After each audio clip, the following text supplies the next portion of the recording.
It's going to be, I think, possibly a definite strategy for the Simpsons here. It's how a lot of teams have tried to go against the Valley. It's how a lot of teams have tried to go against them, kind of target down Zane. But we also saw him one time take a lot of deaths on that Ballman early on, and the rest of the team, that was kind of the bait. Like, fine, come for Zane. We're going to clobber you after you waste everything on him. Yeah, and that's kind of the point when it comes to some of the mistakes. You want to make sure you're not making that against the Valley, but we're going to be jumping right into the first draft, the inaugural match between the Simpsons and the Valley. Oh my goodness. That is a fast transition into game one. The players are ready. I was actually surprised. It seemed like they were getting on, they're feeling cold, putting some jacket on. Next thing we know, they're in the match. The lightning speed is they want to show the world what they have prepared for the stage tonight. The first band coming out, are we going to see a little bit of focus from Simpsons on Valley's jungler or marksman? So we have seen it banned basic before. I mean, right now, yeah, they're banning out some tanks for the Valley. They want to focus in onto Arvel here, take out this Atlas, and I mean, I think it's a solid start. And I think this first game, we have a best of 7. We're kind of just feeling the waters right now. Yeah, one thing that we haven't mentioned is that we just had an update this week. So how is that going to go ahead and transform what we have as a meta here? Is it going to be a great impact? Are we going to start seeing new bans, new picks, or are we going to stick with the safer route here? With two teams like the Valley and the Simpsons, I think we might see something a little crazy here. Yeah, I mean, Leo Martis, right? We talked about this. Those are the winners of the patch. Are we going to see some of those tonight with Angela? All right, the Leo Mort and Angela combo has been the historic, right? The epic, the most legendary. Now, I think the real hot picks, and we've had the luxury of seeing a couple things in the past couple days, and I think the real things we need to keep our eyes on tonight, Dave, are that Harith and that Gushin. I think with Hoon and Eugen in this mid lane, I think it's very possible we see a Gushin petrify. Maybe not immediately. Maybe it's something we see pulled out of a sleeve later on. But that could definitely be a hot pick tonight. Yeah, one of the issues with North America is how big we are. Sometimes getting those lag issues that make players kind of shy away from those mechanically inclined heroes. Here tonight, we've seen some of the scrims. We've seen some practice. We've seen how good they can be when MS is not a problem. And man, they are gorgeous on those controls. Absolutely. We have confirmed the players have single-digit pings in the studio. You bet we're going to see some high mechanical. By the way, we have Supreme Gushin in the house. That is Hoon, right? We might see some really interesting, really intense control over those characters. And here we got some bans, Farsa and Akai being banned out, leaving Belmont still available on the table. Now some Marksman, Melissa, Claude are still available as well. Ooh, Farmis. The Fermi's banned, and you mentioned Ballman. I don't know if that is going to be a prio anymore. He took that nerf, and this is a question we've been asking. Now, sure, Zane could probably still pull it off, but with the nerf to that and the Molten Core, is he going to be viable in the early game? And we're about to see, because first pick, the Valley on the gun, having to do this, and they bring in the Claude. Yeah, and that was something that we had discussed, is that Belmont, if he's going to be such a priority. I'm probably going to be looking for the Simpsons maybe to pick up that XP laner here. It's become one of those counters. You don't want to put it out too early, because it's become one of those things that get countered now, especially with Esmeralda getting that most recent nerf to her. And we're wondering if we're going to still see her as a mainstay in that lane, or maybe other things, especially more mechanical ones like a Benedetta, or even just going back to the old faithful Uranus. Oh, by the way, once you have the Claude, a lot of times we've actually seen the Lunox being taken out, and that's a viable option here without being banned. Oh, there it is. Yeah. Ladies and gentlemen, we're in for a treat. Game 1, Eugene already on that with the Grok. I love it. I love it, Dave. This is exactly, I mean, this is what makes this NACT so much more exciting than the past games. We're getting something a little bit spicy, as I like to say. We have the Grok coming in, a beautiful front line, a beautiful engager, and we know Arvel can pull that off. And then we have Eugen on this Gushin. I'm sure it's going to be a Petrify, and I'm sure we're in some fireworks. Oh, yeah. We've seen a little bit of a snippets of that Petrify Gushin, and we were talking about the mechanics here, and we're going to have to see what the Valley can answer here. here. We did talk a little bit about the Simpsons winning that first coin flip, so they wanted to be able to respond to the Valley here. So now it is the Valley's turn to go ahead, take that in stride, and respond back. And we see the Lilia and Karina coming out for the Valley. Absolutely. I was just about to say some really, really strong early game choices. And once you have the Claude, you definitely want to make sure you have someone to carry him to those power spike, to those 3 items win condition. And sure enough, we got Lilia. All the Valley needs is a strong early game support, a roam position to really compensate for Lilia, to help with the wave clear. And then I think they're good to go. And we know Shark, in practice, they're taking out some Chow games that might be on the table as well. Something a little bit different now, though, getting picked up. The carry in the gold lane for OSP, maybe?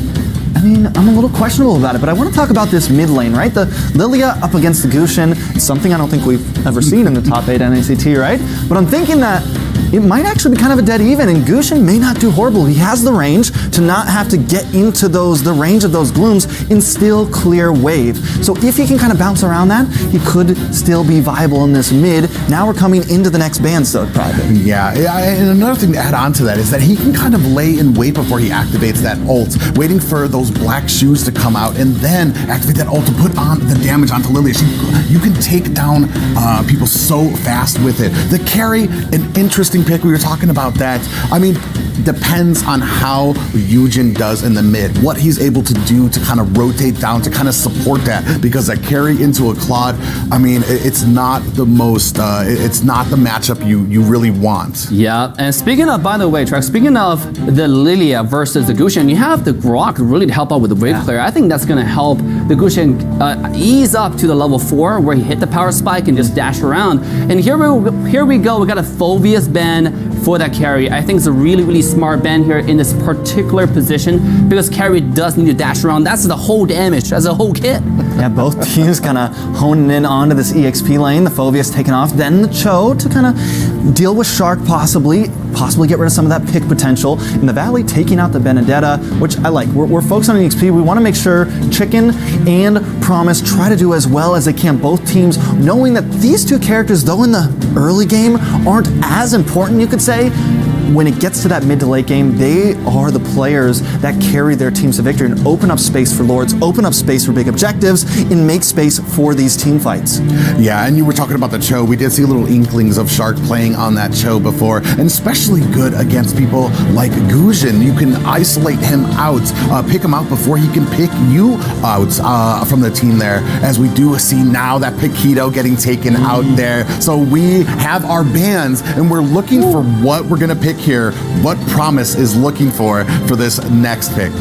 I mean, Promise is going to be important. Maybe they're going to actually pick out not Promise, but get the jungler first, you know, and save the EXP lane really for the counter, because they have the second pick. You know, you have the, we're talking about second pick is the counter position, and this might be something they consider. Here we go, the Amon.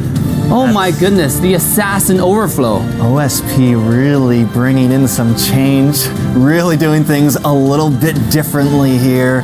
Big burst damage, but here's the thing, if they can get a nice solid EXP lane to rotate and help, then maybe the squishiness of the Amon and the squishiness of the Gushin could still work out, because they have some nice early game here, and then they have nice late game with the carry, so the possibilities could be there for OSP in game 1. So what we're looking at for the Valley right now is you're gonna need some type of peel for your squishier heroes. With an Amon, with a Gushin there, they're gonna be gunning for basic, gunning for Hoon right now. And what do you have left to try and protect them? We see the Matilda and Terizla come out.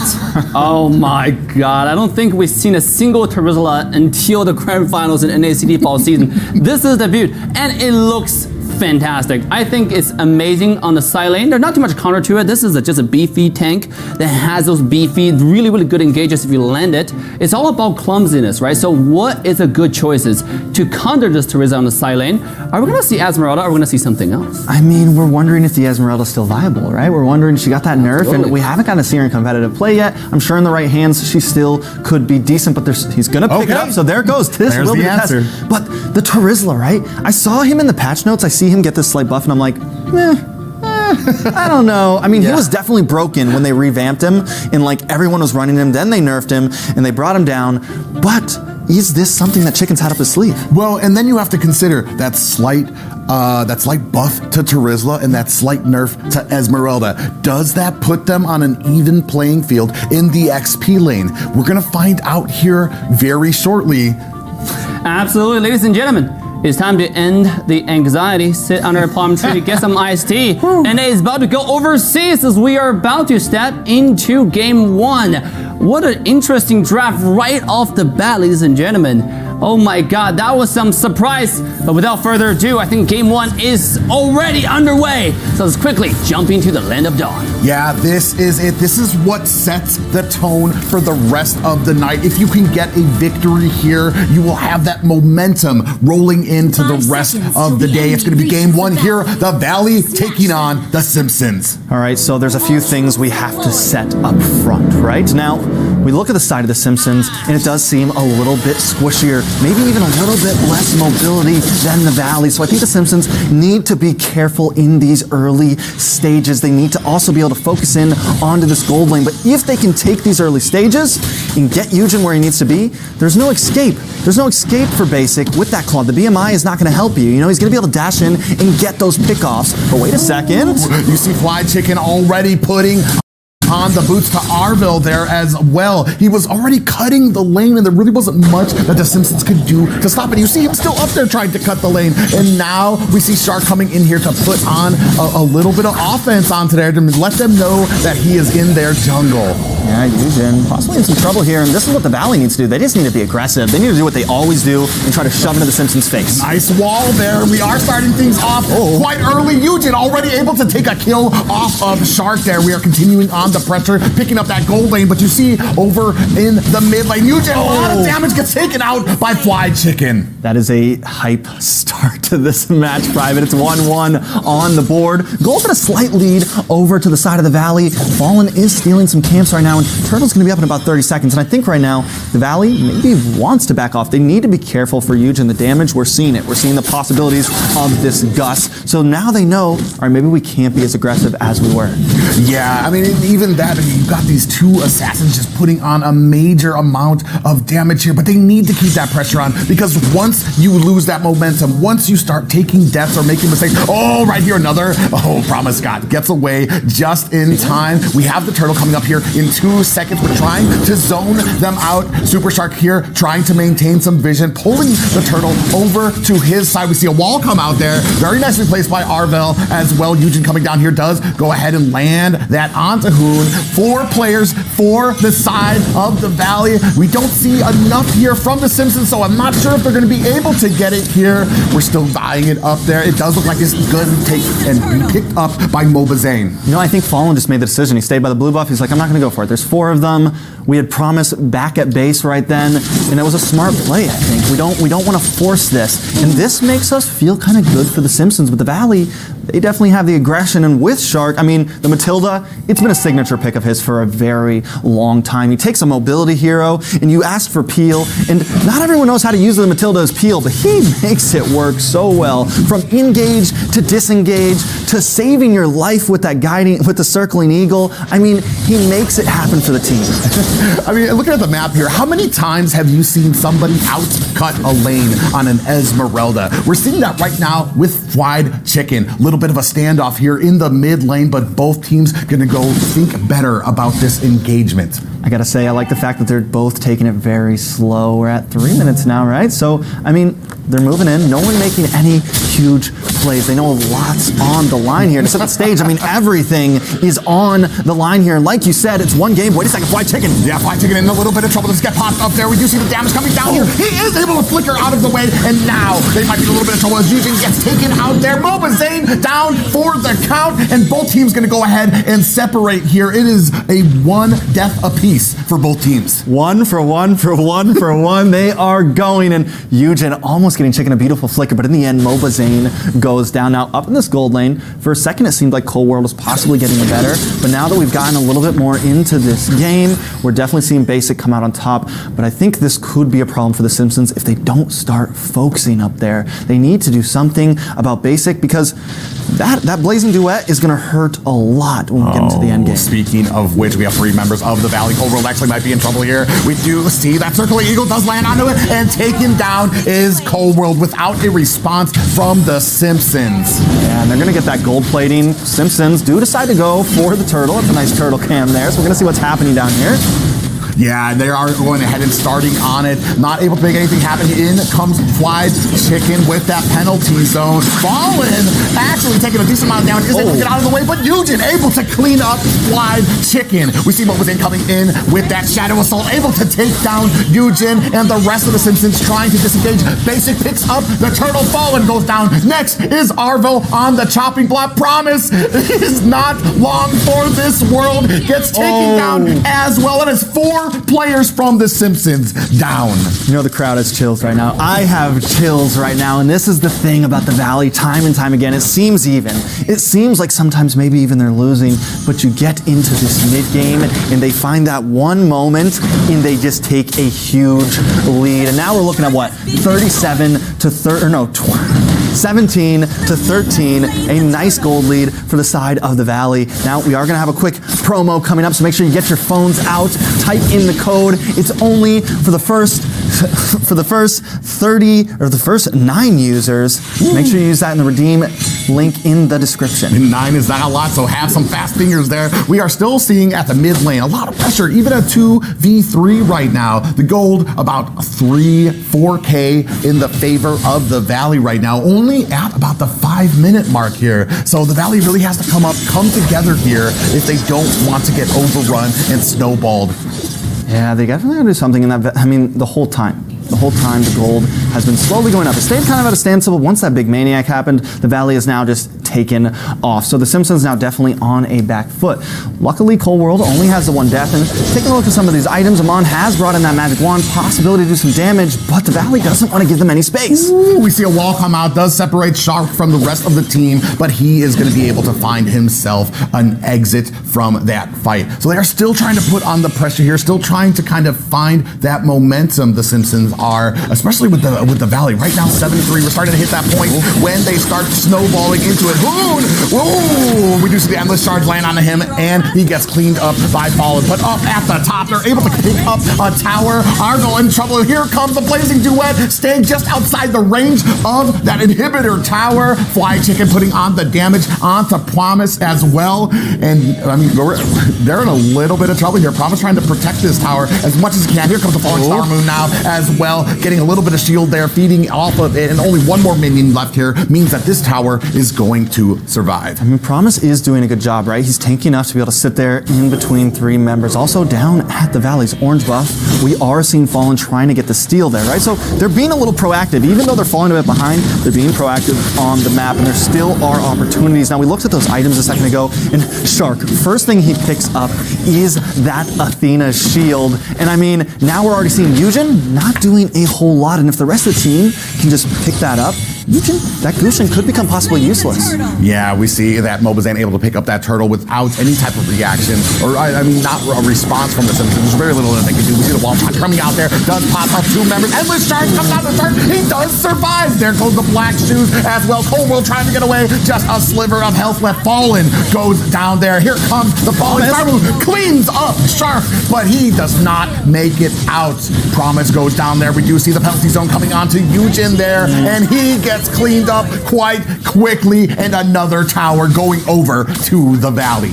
That is definitely a rough start. And not a rough start, but a rough middle game. We're starting to see the Valley catch more and more of their momentum. And the Simpsons trying to find answers, right? We had a nice wild charge from Arvel there. Taking a look at the replay. Gets everyone up. Eugen, the damage just isn't starting to be there. And the Endless Charge just doesn't get the finish. And those are those small things the Valley always seems to slide away with. 1 HP getaways. And Promise trying to get something. I don't know if that was a good or a bad play, but he plays the price for 1 hero. And White Chicken now has the space to clean up Eugen, but they are still just going at it as the Valley continues to invade and take away from the Simpsons. And yeah, we were talking about this earlier. This is the price you pay with a composition like this. Once you start getting behind, it is very hard to catch up. Even when you make the right plays, a perfect wild charge pops up the Valley, but you don't have the damage anymore. You don't have the momentum on your side. Even with Promise coming on from the side with that falling star moon, it wasn't enough to take down the Valley. This next tower going over to them as well. They are putting on the pressure. You see the Simpsons trying to back off here, trying to defend this inhibitor tower. We still have one more tower down at the bottom before we are left with only inhibitors. And the shards coming out. It is not enough to take down Fly Chicken. He is just so thick on that Terizla. Definitely a thick boy, we got to say. Chicken definitely doing amazing in this game, but Lord is up as we can see on the screen, and looks like the Valley's going to go for this, and I'm wondering, are the Simpsons going to try to contest this? Yeah, it's a very risky move when you're so far behind. You got to think about, you want to just try something or kind of play it safe. And now we see the Circling Eagle does land onto Arbor Hill, is going to be able to get out of the way with that wild charge. And thankfully, the Simpsons don't take a kill there, but that Lord goes over to the Valley. You know, I gotta say, that Circling Eagle, for a second you think, all right, Shark, what are you doing? You're going a little too deep. Are they gonna catch you? But the reality is that's the bait. That is the bait, and the Simpsons did not bite there, so you gotta throw a little respect for them, right? Because you had Mobazane in that bush right behind you, had the rest of the team right in that bush right behind, and they're like, yeah, try to take Shark real fast. Try to use all your skills on him, because we are gonna clean you up after that. And the Simpsons decide to keep it safe. We're not gonna fall for those mistakes right now. You can have a couple jungle buffs here. We're gonna try to defend for this Lord and bring this to the end game. Yeah, we see Eugen gonna have to expend that flicker. Arville coming in here is taking a heap of damage, is gonna be able to get away. We see the Lord bounding its way to the top. Minions at the mid and bottom lane. They're definitely gonna be able to pick up that bottom tower. Here comes the engagement. Now Eugen takes a heap of damage. Mobazane with that Shadow Assault able to get himself back to safety on the outside of that wall. And here comes the Lord at the top. Full health, putting on the damage to this tower. You wouldn't even think it was a non-luminous Lord, as they are able to make the most of it, and they are pushing in with it. Here comes the penalty zone. They are pushing in onto the Simpsons. Down goes Arville. Fallen is able to get back to safety. We are putting damage onto this core right now. Down goes Fallen. Promise follows closely behind, but Mobazane and Coleworld trade and go down. Eugen! Wow! Look at the Simpsons able to defend here with about 1/3 of health left on this core. What just happened, Private? What? I was about to call it. I was like, GG! But the thing is, this Eugen gets back on the map just in time, and the burst damage did come in clutch there. The tower shots started connecting. The Valley thought they had it, and the Simpsons lived to see another day. However, I mean, did they really lose anything there? They got all the way down to one inhibitor tower. They have such a lead that it wasn't even that detrimental for them. We're talking about a 6K gold lead still, even with an almost full team wipe on the side of the Valley. So while the Valley might have gotten a little greedy there, maybe it just was one of those the prices that they knew they would have to pay if they wanted to try to close this early, and not really much that the Simpsons could do to kind of combat it. Because even look here now, they're still being pushed back. They have no ownership over their jungle. They're being cleaned out and are not able to get the gold back. Yeah, I mean, it's not going to be an easy road if they want to come back. And like you said, yes, you can. All that sacrifice, totally worth it. You have both of these inhibitors now. You have the base down to 50%. It will heal up, but you have pretty much a guarantee on this next Lord, unless the Simpsons can do something really cheeky, something really sneaky, which they do have the Assassins to possibly do that, but the Valley is known to not make mistakes. Now, Simpsons are zoning. They're playing the field right here, but I got a feeling they're kind of falling into the Valley's hands. Look at Mobazane. Look at Shark. They're on this map. They're ready to keep them at bay, and the Simpsons know they can't stay that long. They have to approach this very, very carefully. And just look at the macro. They go ahead, make sure that Fly Chicken is pushing the bottom while they're setting up for this Lord. So not only do you have to contend and decide whether you want to take this Lord, but now you have minions pushing at the bottom. So now you got a time limit on how much you can fight here and make something happen. You see them kind of putting on some damage, vying for position here. 1/3 health left on this Lord. Eugen doesn't get caught up there. Oh, and that Lord does go to Mobazane right now, and they they are chasing. Down goes Fall, and Cobra follows closely behind now. They are putting on the damage. They're not trying to let them go. Hoon gets taken down again. Eugen, though, follows behind. It is a 3-for-2, 1 trade right now. Arvel's trying to make it to safety as the rest promise here, trying to put on the damage. Is it going to be enough? Trying to get that shield, that regen. Oh, he's down to about 10% health. It's just Arvel left here between a Lord and 4 other members of the Valley. 10% left, and this is game 1 going over to the Valley. I mean, a good game. We won 14 minutes. The Simpsons, in the beginning, put up an amazing fight. I think a lot of us were questioning if their nerves were going to kick in, and in my eyes, I didn't think they felt that nervous in their gameplay. The Valley do take game 1, and they did it cleanly. They did it in the Valley fashion, right? They just farmed in those first few minutes, and then they find that spike, and they nail it in around that 7-minute mark. And that is what makes the Valley so dangerous for some of the teams here in North America, is because they know what needs to be done. They're crisp on it, and there's very few mistakes made by them, especially that last Lord there. But we're going to go ahead and take a look at some of the stats here. I mean, I think it's pretty obvious. MOBA, Zane. The man got a Maniac at minute 6, and just from there on, it was G's. I mean, did an amazing job. In The Simpsons, we were wondering how the Gus was going to do, right? How the Gusion was going to do, and I felt like in the beginning, it did good, but once some of that magic defense came in, look at all those Athena shields. I mean, literally almost everyone on 3 of the 5 members have Athena shields. The rest all have some sort of magic defense. It looks like Hoon was even starting to work on one himself. So that's all they really needed. And then Eugen couldn't really do that much. Yeah, and that was the smart play kind of put into a path there by banning that Benedetta. And I think that was a core feature there for the Valley, because if you'd had that Benedetta, you would have had a mixed amount of damage that you would have had to come out against. But here, all you needed was the Athena shield for 2 of the great early game damage that you were going to be facing. Yeah, so, I mean... so much magic damage, right? Yeah. Like the whole team, like that was probably a definite mistake there. A big mistake on that magic damage. Absolutely. Oh my goodness. You have Gusion and Mon in the same team. I mean, Radiant Armor, that's it. GGWP. Let's take a look at the replay of first game. It started off with Simpsons getting the first blood, but quick rotation there from Chicken was able to shut down the early aggression and able to take Eugen down. I think from that point on, the whole tide shifted for the entire game. Look at the bottom lane dive. You know, it's so systematic. If Shark stepping in front, taking the damage, and everybody else is follow up and take the entire kill on to that Esmeralda. And this is a beautiful play by Eugen, actually, to show you the power of the mechanic there on the player. But unfortunately, is not able to change the overall outcome of the game. The final lore just rush into the base. Arvel all alone, so lonely, so sad. Not able to do too much as the tower goes down. And ladies and gentlemen, the game 1, just like that, goes to the Valley. And a great game, and definitely excited to see how the rest of it goes. I mean, after seeing that, I think it's a great start to this best of 7. Yeah, it's going to be very interesting to see what we can adjust for the Simpsons to kind of combat here. And even with that last Lord fight we were talking about, it just how tight the mechanics were and the macro were by the Valley to make sure that they had something pushing, even though they kind of really didn't need it. They 5v5. There's not really much that the Simpsons were going to be able to do during that fight, but still had the forethought. Let's do this correctly. Let's make sure that these lanes start syncing up, and then just a masterful play to the end.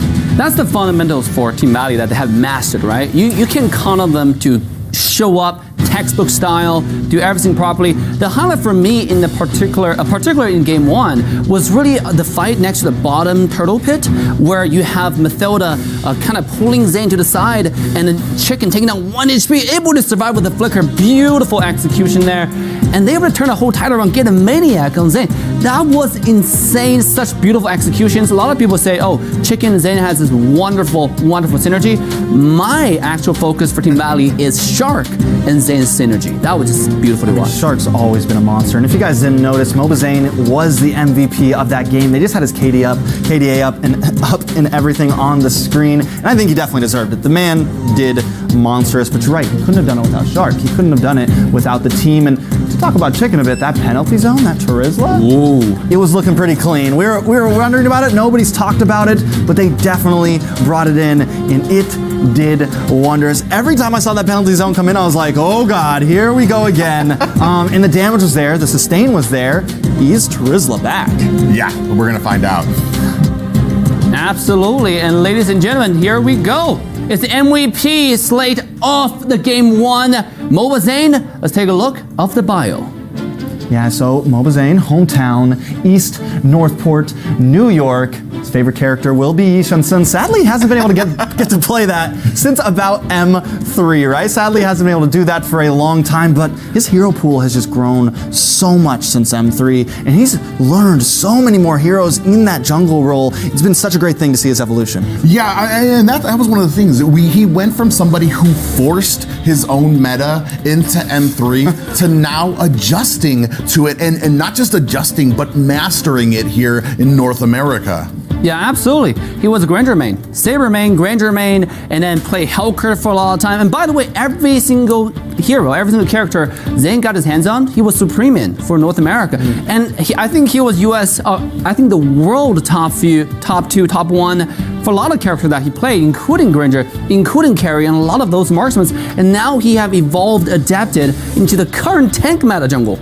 I mean, this player is absolutely insane. Yeah, I mean, and that wasn't an easy change, I think, for him. I think it was you really had to bite your lip and be like, all right, I'll play Kai jungle. All right, I'll play Ballman jungle. You know, whatever I got to do because I want to win. It just shows the determination because you see a lot of teams, they don't do it, right? A lot of teams, they don't want to adapt, but Zane had no problem because his eyes are on the prize right now. Which is very weird too now, because now that you think about it, the big shining point for Zane has always been the farming. And that was what let him get to those some of those marksmen farmed up originally. But now that we're in the tank meta, where farming is so much more important, those objectives are so much more important for the team. He might, well, I mean, that game he was a little bit more flashy, but we've seen throughout the tournament that he can also kind of pull back on the reins, do the job he needs to for those objectives, and that's something that the Simpsons are going to have on their mind. You know, what impressed me the most, I know we're talking about Zane a lot, but it's just the fact this guy is a farming monster. You know, like he played hyper carry jungle, he farmed so well. He played tanks jungle when the farm's supposed to go to the goal lane, he still farms so well. Where does he get all this farm?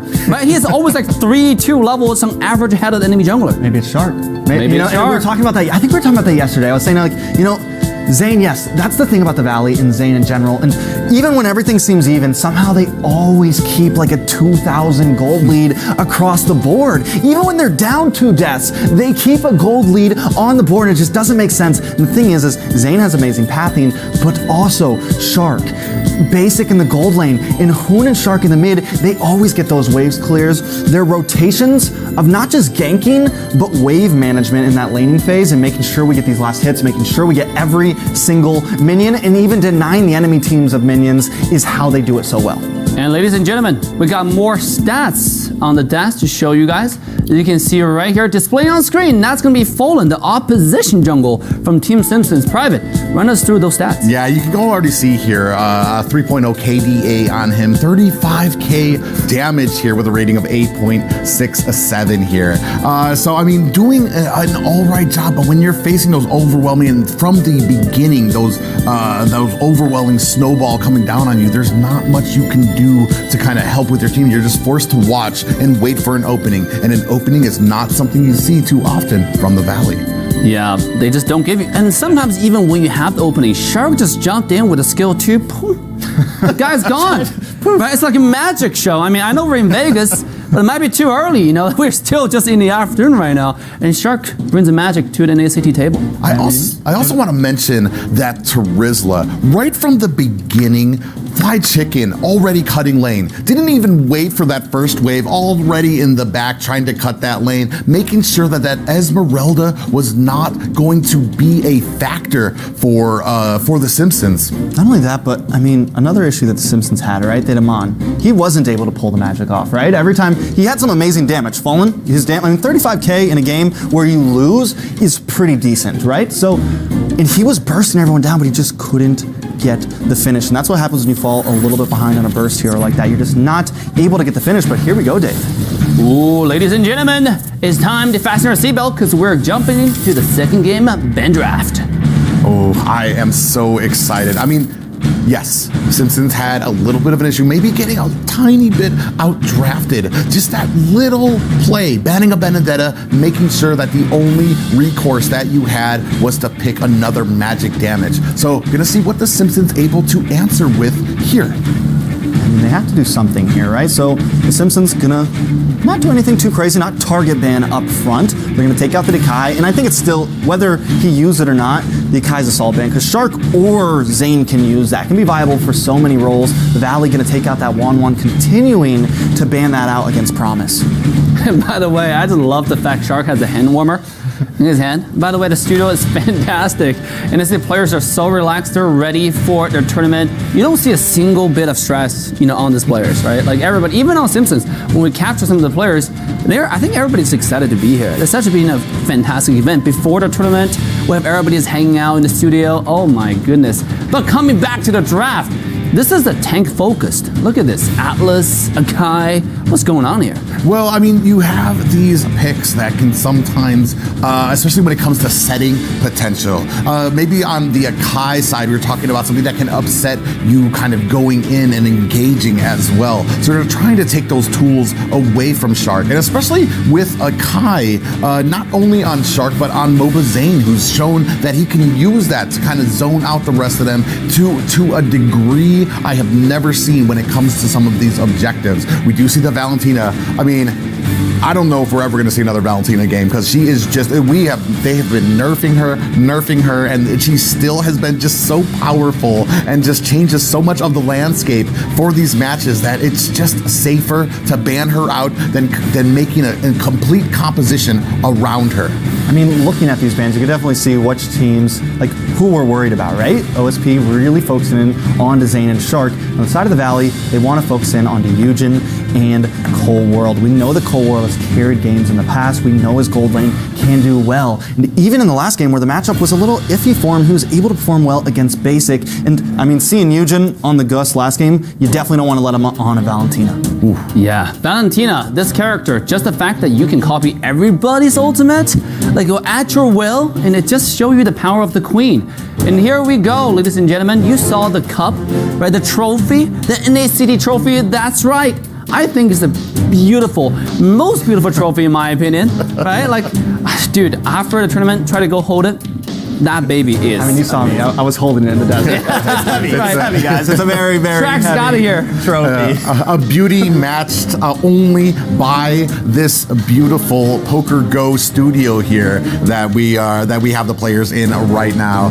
We do see a little bit of maybe kind of a focus ban down for Zane. We take down that Karina, and that might be part of the game plan. You really just do not want to have that out, especially with when you give Zane the option of playing somebody who can get that damage. But yeah, it leaves open that Faramis. Okay, with that being said, that means Lilia is still on the table. And we also have Grok. Now, Alice being banned away. Grok and Lilia all of a sudden seems really good right now. It's also a really good option to counter Faramis. Speaking of Grok, there's your Grok, but we're gonna not go for the Lilia right away. We're gonna make sure Basic gets secured again, especially with the Claude being banned out this time. All right, we know they're gonna kind of go for Basic a bit this time, possibly in the draft. Let's make sure we pick something up for him. So we pick up the Melissa. Now the Faramis though. The Faramis. Is that going to be the game-changing pick private for the Simpsons? For me, it's not even so much the Faramis, it's having Shark on this Grok. What this tells me is we're going to need some type of vision. We're going to need to make sure that we're checking those bushes. We need to know where Shark is at all times, because his ability to close the distance for some of those wild charges is immaculate. It's crisp, it's sharp, and you're going to see it here. I guarantee you're going to see it here. Some of those flicker wild charges in to get the sets on the team members there, 2, 3, 4, but we're going to see it answered here now. Arville going to go ahead and pick up Matilda, and then Cold World on that Beatrix. Ooh, Beatrix, the character that can really do well against someone like Melissa, because all your skills are out of range, right? You're not really afraid of the go away kind of ultimate, right? You're already away, You're from a distance doing your damage, and I think it's a really nice pick. And guys, now Lilia is still available. I like the fact that they're not picking it up.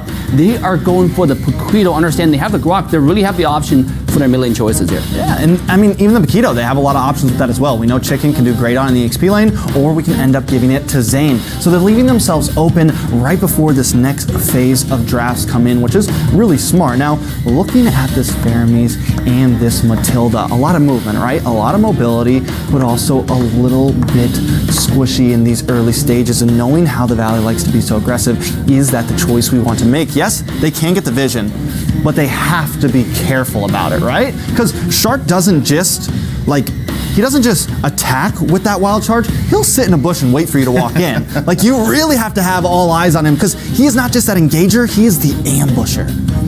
Yeah, it's going to be amazing to see here, because we're going to need something to kind of counteract that. One thing as well here too, Eugen with that Shadow Stampede, if he gets it onto basic and basic activates that go away, you're bringing that go away closer and offsetting your team there. So it's very interesting picks here. I feel like TV sometimes are on a different level when it comes to just thinking outside of the box, outside of just the meta, to these little things that nobody would have ever thought of when it comes to counterplay and counter picks. We do see Lilia, I mean, it wasn't picked up and probably was going to, getting picked off there, and then another Benedetta ban by the Valley.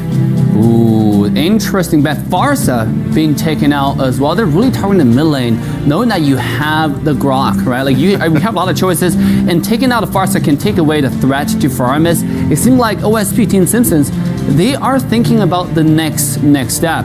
Now, they have quite a bit of choices here. I think what they need to do is obviously get those really, really good jungler, right? And to be honest, they don't have a lot of choices. What do you think they're going to go with jungle here? For the Simpsons, I mean, it could go something crazy like what we saw last time, maybe an Assassin, maybe an Amon, if they want to stick to that. I don't know if that's the best choice, but hold on a second, because Hoon just picked up the Goosh. And now, to anybody watching, just let you know, that ban that's not on the screen, that is not a mess up by production team.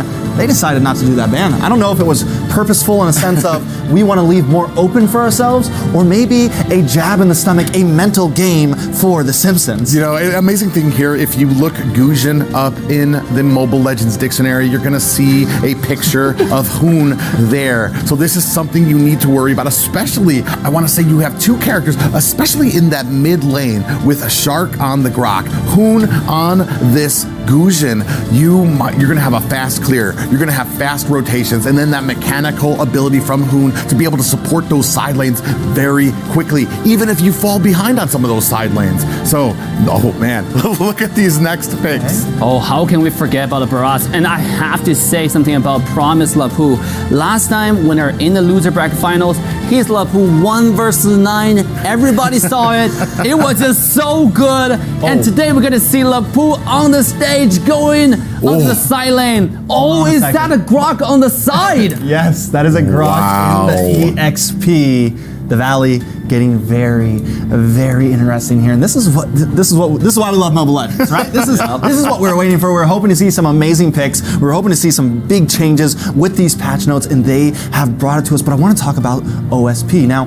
I was a little worried about the squishiness, but they bring in the Barats, and that could help withstand Eugen and the burst damage. Could help withstand any possible invades that they bring. That paired up with the Matilda, because Barats is a little bit slow.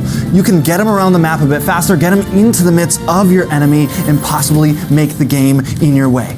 Ladies and gentlemen, as we get ready for the second game, actually, make sure to share the stream with your friends. Without further ado, let's jump in and land it on. All right, guys, this will be it. This is game 2. The Valley going up against the Simpsons. The Valley holding game 1. Can the Simpsons turn this around here?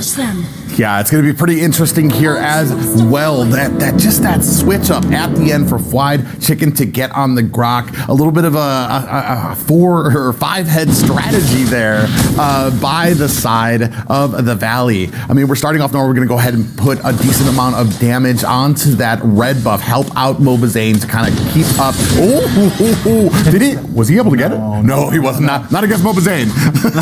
Too quick. Now, Did you see how all of them though were paired up at that orange buff? Literally 4 members sitting there. I think they were waiting for an invade, waiting like, oh, we think they're going to come for us. But that did maybe set them behind a little bit. The rest of the team lose some of that laning phase. Yeah, we're going to go ahead and set up Athens with the Wanderer here. Mobazane still able to clean that up quite quickly.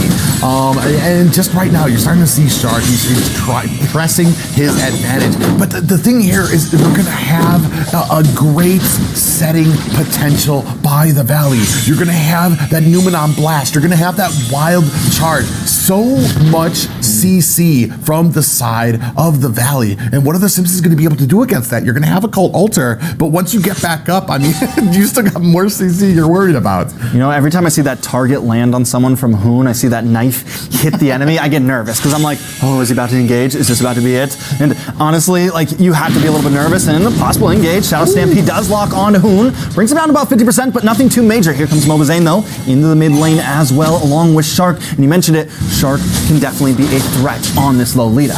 Yeah, Fly Chicken just doing a decent amount of damage, holding his own against this Lapu. And I mean, you can't even really gank that lane, especially if Fly Chicken has a wild charge up. So you're kind of limiting what you can do there. So I'm kind of wondering why even focus on it.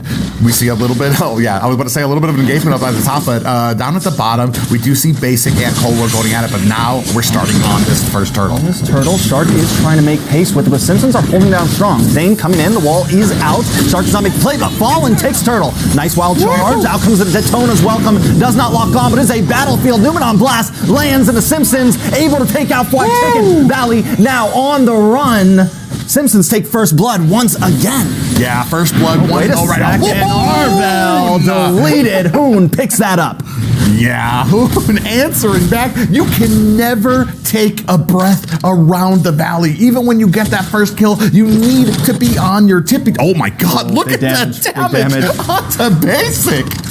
The crowd, you can hear them. We're in a booth right now, but we can hear the crowd yelling right now every time these big plays happen, and I know they hear too. So, Cold World maybe feeling himself a little bit right now. Yeah, oh man, another engagement. Arvel needs to try to get away, able to flicker away. Hoon goes a bit too deep, and comes to Numenon Blast, helps zone them at bay. Eugen decides not to force the engage, but they are going at it. What foresight by Eugen, gets that Shadow Stampede onto Shark, pulls him out of the Numenon Blast. That was just a great play. That, I mean, man, it just seems so underappreciated with all that's going on. Just gonna be those little things. And if the Simpsons can keep this up, we might start seeing a little bit more momentum flowing in their favor. Yeah, Fallen coming down to this bottom lane, gonna help clear it, give Cold World as much of an advantage as possible. Now, Beatrix, right? Beatrix has got a little bit of a buff again, but still not, takes a little bit more time. But if Cold World can get that time and farm up, we know what Beatrix can do. Now, wait a second. Mobazane, Eugen goes down. A nice pick from Mobazane there. Fallen trying to find something, clear out this midway, but the Valley finally answering back strong. Yeah, an amazing thing too, you do take down Eugen, but at this point, Eugen does have enough stacks from that passive to come right back in. Maybe might want to be able to save those. I mean, you don't want to get caught out like that before an objective comes up, because that's when it matters the most. Take Eugen out during the objective, he comes right back when we have the fight at the turtle. That's a little bad. We do see some big burst damage onto Arvel there, but the turtle is still on the side of the Simpsons. The Valley waiting for Zane to clear out this blue buff, but Fallen has already arrived. They still need to watch for Shark, though. He does have that Numenon Blast ready to go. Here comes Mobazane looking for a spot to come in. He comes in, steals it with ease, but now they're coming after Mobazane. He's going to try to run away here. Does not get hit by the knockback, and Mobazane takes it and walks away like a thief in the night. Promise annihilated from Hoon. Simpsons trying to pick up the pieces from where they've fallen. They're trying to find something, looking for an answer, but the Numenon Blast is about to land, and the Cult Altar will not be enough. Chicken able to walk away, and the Simpsons forced to regroup. 1 and 3 in favor of the Valley right now. Simpsons can feel this slipping. Oh, Cold World. Oh, trying to get away. Oh, he's not going to be able to get away from Mobazane, but we do see that circling eagle come down. Mobazane taking a bit of damage there. They want to try to get him. Can they get the slow? He's able to get away. So slippery. They want him so bad, but they just can't do it. Arvel is keeping eyes, and Arvel has been giving great vision to his team, but still, right now, not enough. Yeah, I mean, it just, that is the cohesion, the synergy that you see from those types of teams. Yeah, most definitely. A little bit of a problem, but I'm thinking the Simpsons aren't completely out of it just yet. Not too far behind in gold, right? Only 1,000. Doing a little bit better than last game.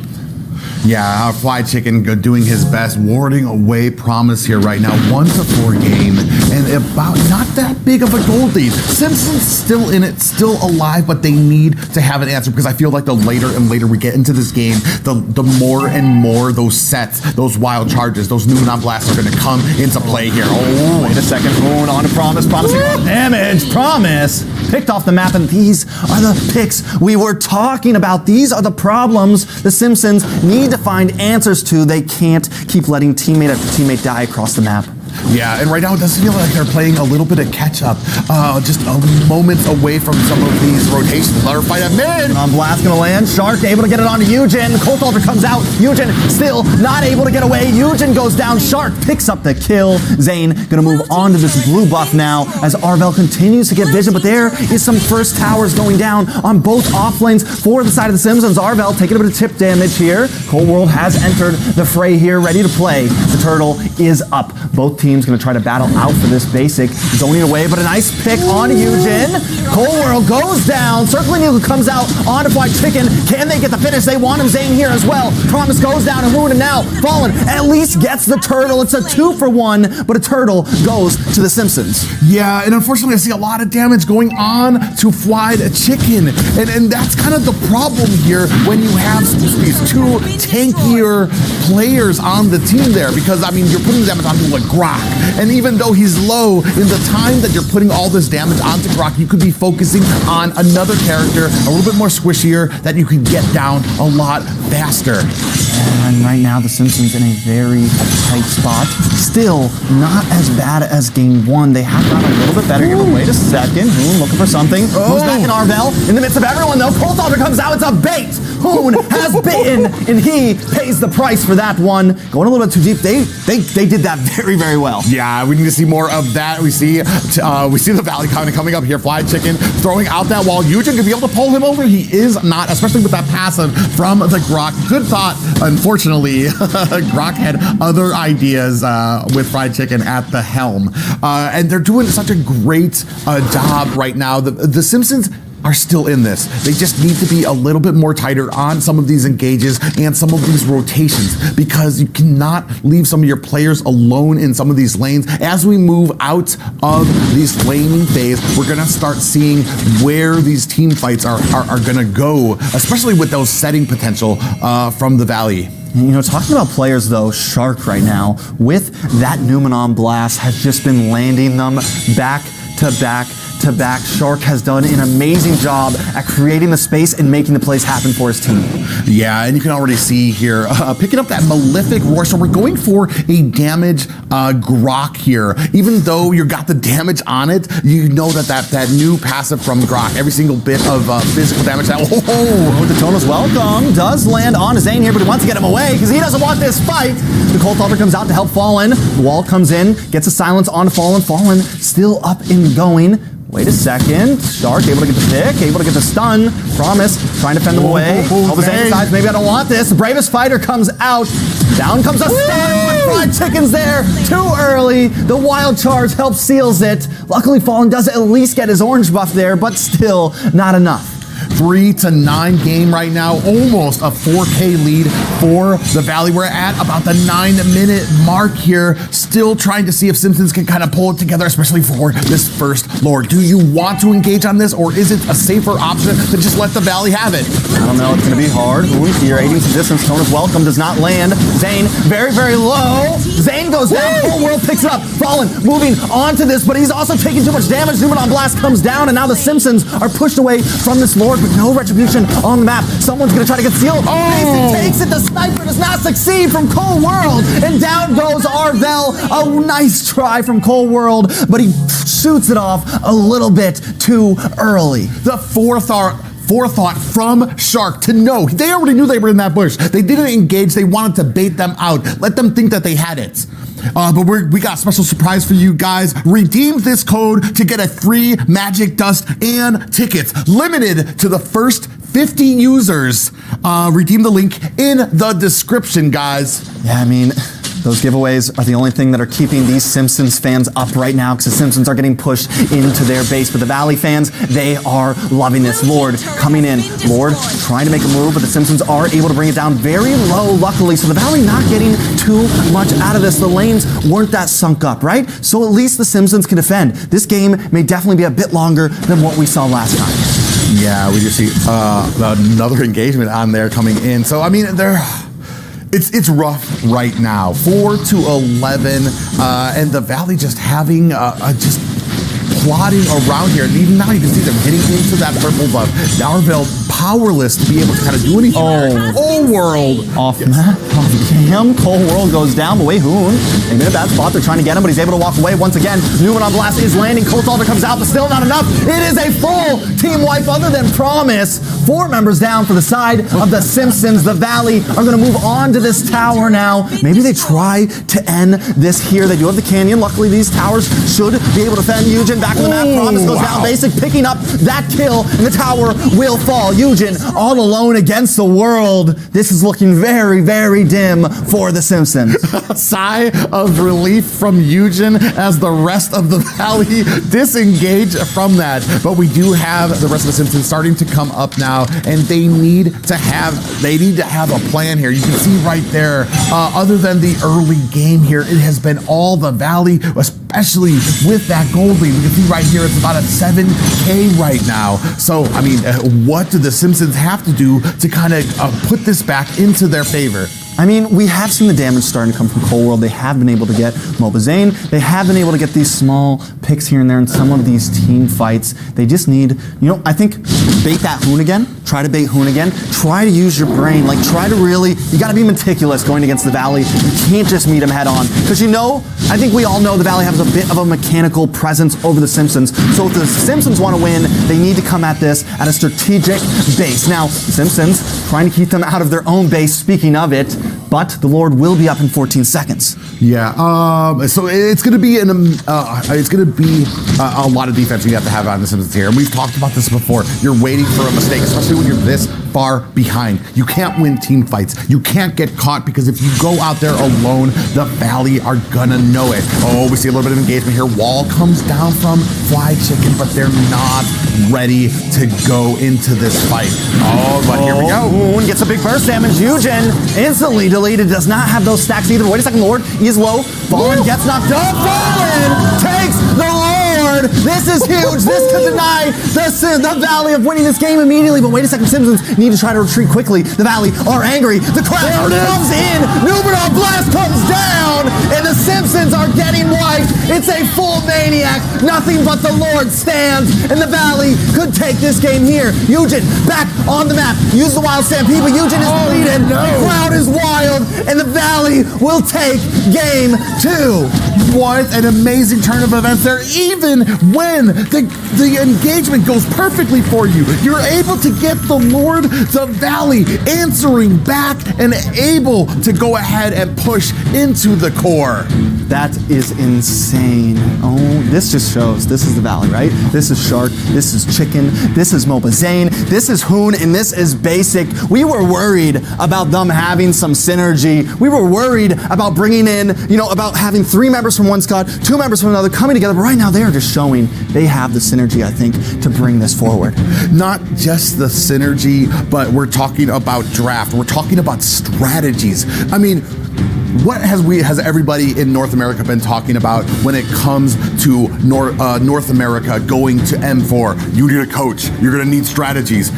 We're seeing a little bit. I mean, man, these dare I say, just the amazing plays that happen. The Shark with that Bulwark, and you saw that one Lord hit as they waited. They baited out Beatrix, waiting. Bulwark came out as soon as they tried to steal it. So, I mean, it's just an amazing play by the Valley.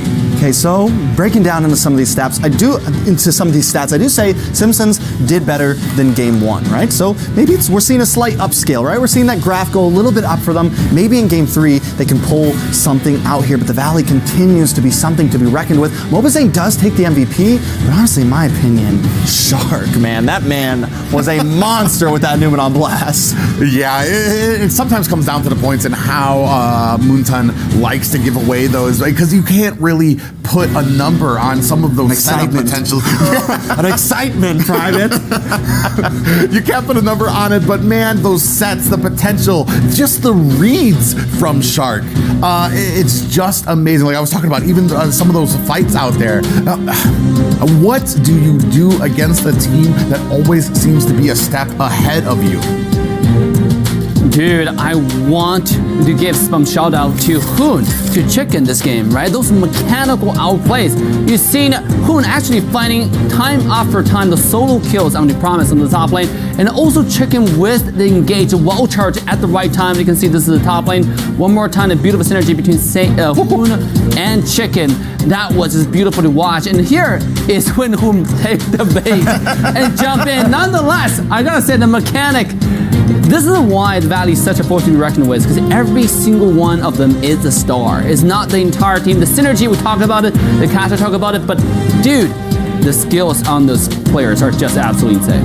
Yeah, most definitely, Dave. This has been an intense match 2, and excited to see how match 3 goes. Now, I got a feeling Gushin may just hit that ban list coming soon, because Eugen's good at it, Hoon's good at it. I don't know if it's something we want to continue to let both teams play.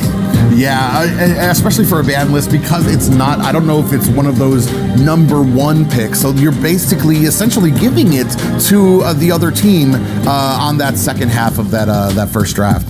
Absolutely, and the thing about Gushin that we talked about is the fact how easy it is to use the passive to shred those tanks, right? You saw Fallen on the gigantic dinosaur just disappeared in half a second on bottom lane. And that's what Gushin brings to the table, and that's why this character is coming back to the meta to counter the tank jungle. And now taking a look on screen, Mobazane does get MVP again. And honestly, yes, Shark made the flashy plays, and maybe the cast was MVP, but look at that KDA. 8-1-9, 41k damage, a rating of 10.7 in the gold. Just already, we weren't even at like the 20-minute mark yet, I think, and he's already looks like he's maxed itemed out. You know what I mean? He's got 11k gold. That's insane. It just shows why he was mining for diamonds in that animation.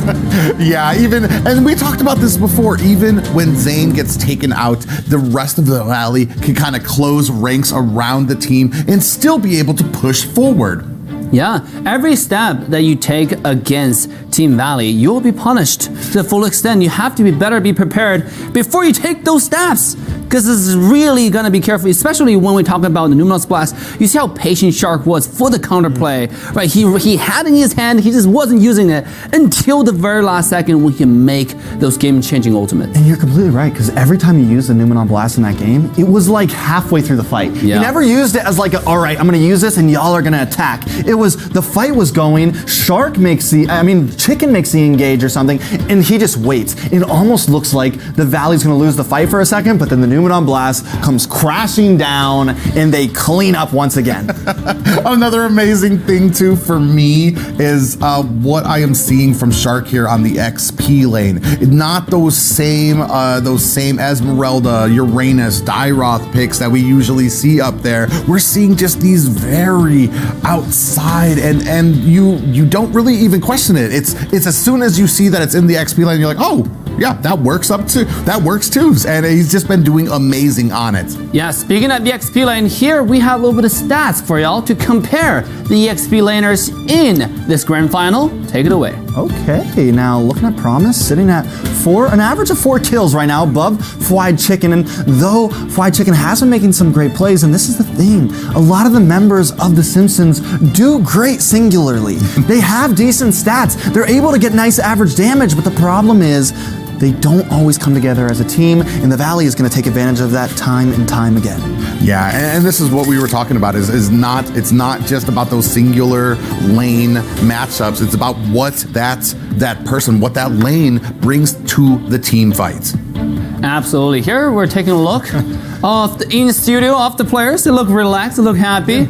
I mean, I think I'm just happy to be here, to be honest. but ladies and gentlemen, I think we have our third match band draft underway. As the players are getting ready, they're picking their characters, bending their characters. Now we're switching back yet again with Valley back in the first pick, first band. Okay, so I think an answer for the Simpsons need to be to just, we got to go a bit bulkier, man. We got to go a little bit bulkier. If we're going to have a support, or a squishy, kind of something like the Faramis in the mid, maybe pick an actual tank, not a support tank, Do something, and I get it can work for teams like the Valley, it can work for some other teams, but if it's not working, you need to maybe take this at a different direction. It's what's interesting to me is during the last draft, I mean, we were all focused on what Shark brings to a Grok. And then to see it played on Chicken. What's amazing to me is because you have these players that are so dangerous on certain characters, and now the Valley have shown you that we don't even have to put it on that player, we can put it on somebody else. I mean, if they're thinking that far ahead, it's very hard to kind of put your drafts against it. But, I mean, if Game 3 is the place to do it, if you're going to mount that comeback. Yeah, I mean, this shows you the teams have done their homework. They've been watching the other regions. We've seen Grok being picked off in the playoffs for both regions of MPL Indonesia, you have MPL Philippines, and then now showing up in the Valley. Grok is now being used as a flex pick, right? You can go to the support, you can go with the side lane. It's good either way. Yeah, and speaking of the XP lane, Shark, I mean, Chicken has just continued to amaze me throughout this top 8 of NACT. We saw him play the Ruby, who in history, since M3, it was something he never really ran. I've literally heard him on stream I hate this hero. Yeah. And now we saw him play that. Now he's running the Grok. He's just, I mean, the whole team in general, from Zane to Chicken to Shark, have really just dug down and evened out that hero pool. Yeah, and we're kind of sticking to the same bands right now. We do see that Gujin being taken out of there. They are done messing around with it, especially in the hands of Hoon, somebody who is he's just unmistakably awesome on it. But I mean, we're gonna have to think about what we're gonna be bringing to the table here, because the Simpsons need to have an ace up their sleeve, because the Valley are showing that they have all the components already. And also, I gotta say, back to the Valley doing homework, you can see all 3 games, we got the Alice ban. I mean, who is that targeting, right? Arvel is a new member now in Team Simpsons coming to the tournament. I mean, this guy has been doing, I think they're doing quite a bit of the Alice in the scrims. Yeah. And now you won't even get a chance to use it. Yeah, I mean, Atlas, honestly, the bands in general, the only familiar band here from, 2 weeks ago is the Akai and the Wan. Yes, we saw the Atlas sometimes, but not always up front and hold up the Valley. Taking out the Phoveus, maybe giving us a little bit of a future shine, or maybe just wanting to leave things open. I don't even know what to expect from the Valley. Heck, at this point, I would expect that they're trying to pretend that they're going to get people with dashes just because of how far ahead they've been thinking. You think they're doing one thing, they go with something else, completely over my head sometimes here. But we have one band left for the Simpsons. We're going to see what they're going to be taking out. Are they going to be giving up that Karina for Zane, or are we going to be banning that again and possibly leaving something else open for the side of the Valley? Framis, Valentina, all open. Oh, yeah. You have a lot of marksmen open as well. You have Claude, you have Melissa, right? You have a bunch of good choices. Karina being banned away. Now, what is Valley going to go with?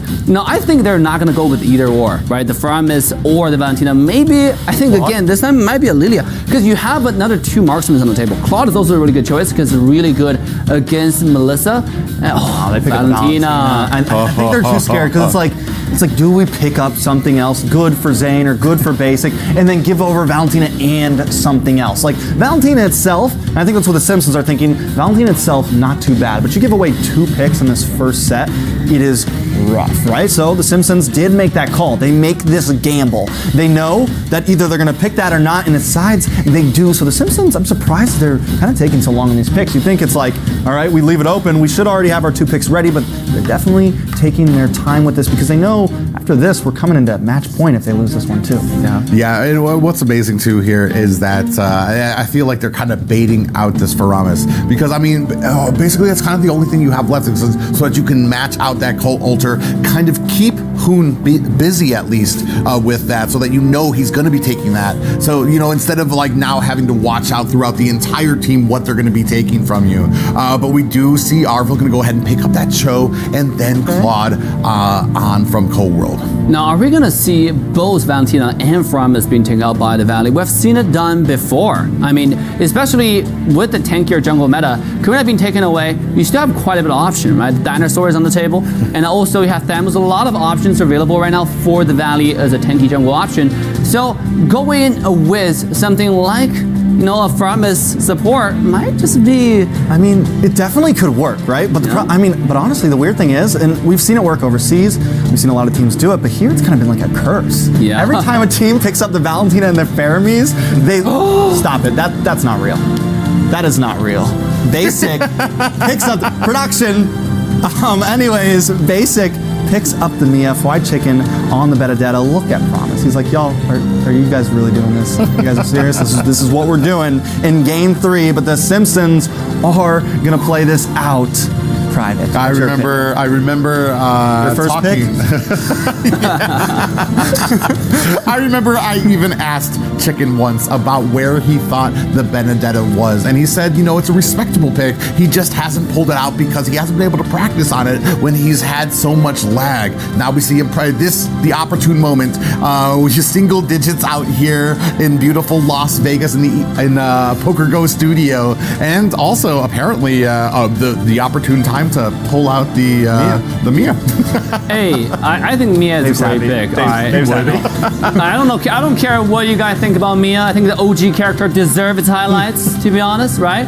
Now I'm just waiting for the Layla pick, right? Or the Hanzo pick next. To be honest, Mia is actually a great choice against Claude because you can't stop his damage, right? You can't stop Mia's damage if you get Mia to be in those battlefield against Claude. Doesn't matter if you're doing Blazing Duet. It doesn't matter. Right? I'm just gonna keep on auto attacking. Just stand still and bing, bing, bing, bing, bing, bing, bing, right? It's a good point, right? The Mia. I mean, don't get me wrong. You know, like we've seen some crazy picks like this work. Deuce Knights used to do it. I remember Rose used to run the Mia, and I mean, to a point where some teams were banning the Mia against that team, right? But I don't know if it's precedented for tonight. We will see if it works out. The second ban's now coming in, guys. The Grok will be banned out. A solid ban, and the Simpsons really thinking about these. The Valley on the gun. The one interesting thing here is that we did have, we see that Farja being picked up here. I mean, you still will be able to put on a decent amount of damage onto the Mia, but once she activates that ultimate from hers, where are you going to be aiming there as well? She's going to be able to get herself out of harm's way. And then the other two characters up there, Hoon and Fried Chicken, I mean, you're going to have a heck of a time trying to catch them as they're just zipping all around the map there. We do see that the Paquito getting taken out there. I mean, we saw what Zane was able to do with it last time. So they're kind of focusing him down here. You got the Karina down, you got the Paquito down as well. So, I mean, it's anybody's ball game now. We have one more ban left for the Valley. Now you understand why they banned out the Phobius. Ooh, a mom ban, knowing how squishy the entire team is. Who's going to be the tank row, right? Now you still have quite a bit of option, like we mentioned, for the Valley in the jungle, because Paquito being banned out, but you have, again, the Dinosaur. Are they going to go with that? Because so far, from Team Simpson's side, they're really mobile or really, really far away. You know, they're not going to really give you the Dinosaur much chances. Or maybe you can go with someone like Thamus, which we don't see that much, but it's slowly surfacing back into the meta. Yeah, it could definitely be a good jungler. Now, before I walked into the studio today, story time, Shark asked me, he says, you want to see me play Rome Fanny?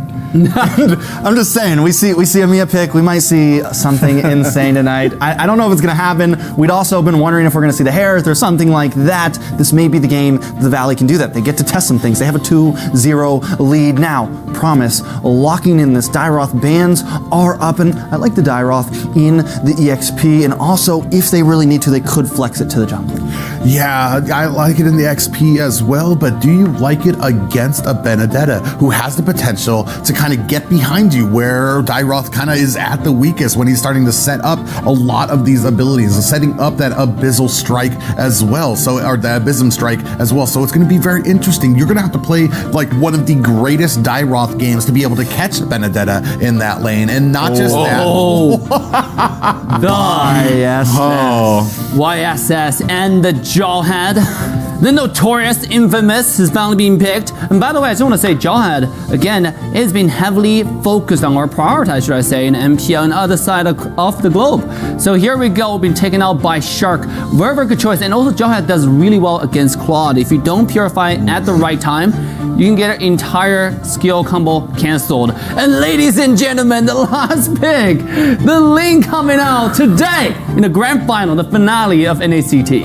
This is huge. This is very, very huge. Mobazane picking up that pick, a pick we haven't seen him play in ages, but we know the skill is there. He's still playing in ranked games. Fans are still asking him to do it. But with this lead, he is running it out now. Normally, the Ling doesn't do too well, but in a game like this, as long as he can dodge Shark and not get picked off by him, he could really focus in onto Zane, really focus in onto this Mia. Well, it's definitely a counter pick for and an answer for that Yusun Shin. However, you still have to think about the Benedetta. You still have to think about the Jawhead, the early invades potential onto that Ling, because that's pretty much going to be the counter for him. Yeah. Refuse him that purple, and he's going to have issues. And ladies and gentlemen, it's time to share, like, subscribe, and turn the bell on all notification bells as we step into Game 3 in the Valley and the Simpsons. Ooh, game 3 here.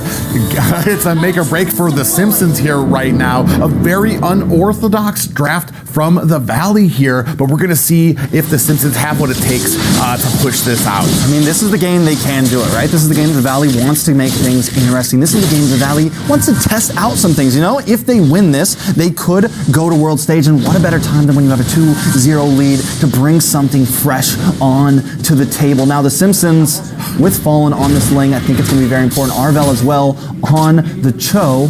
I think they really need to push in, right? I think the Simpsons need to be aggressive. This is their opportunity to do that. Look how fast the Valley is clearing and getting Mobazane farmed up. With Super Shark on that Jawhead, the amount of damage he's able to do to kind of clear out these little bit of engagement there. Eugen is going to have to use that wings by wings to disengage there. But what I was saying is that they are able to kind of farm very faster, even on a Yusun Shin.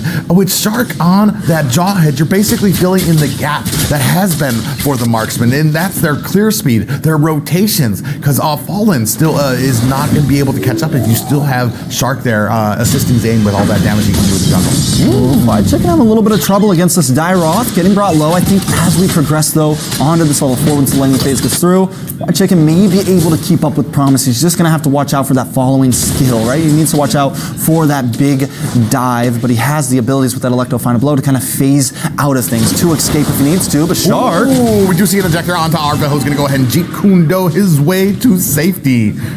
Yeah, nice play, and Turtle will be up very, very shortly. The Valley ready to go for it. So the Valley, as they're rotating through this map, they seem comfortable. We haven't seen them play a composition like this in quite a long time, but Zane still feels so comfortable on this YSS. The damage he did to Eugen earlier, getting those slight picks, and with Shark as his front man once again, the possibilities are endless. Yeah, we do see that Simpsons trying to make something happen. We do see that final blow coming out here. Eugen is going to go ahead and expend that flicker back. Here comes the feathered airstrike down. It doesn't catch anybody though. Now we are on the Turtle. Super Shark going to go ahead and try to zone out the rest of them on this Jawhead right now.